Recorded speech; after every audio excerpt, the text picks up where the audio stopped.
This exercise is called all four sternum drop with elbows slightly bent.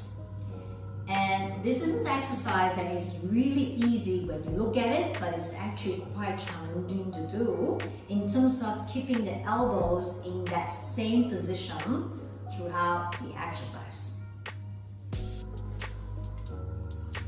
And first of all, again, you want to make sure that your spine is straight. Okay? And then bend your elbows back a little bit. Yeah? So when you do that, the spine remains straight. And here you start your shoulder blades or your scapular motion. Okay? People find this really challenging to do because they tend to want to straighten the elbows when the scapula or the blades come apart. Okay? So you need to control that. You need to make sure that the elbows stay bent as the blades pull away. Okay? So it is an effort. Okay?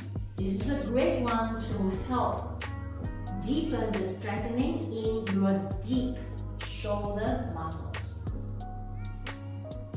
And it's very tiring as well. For me.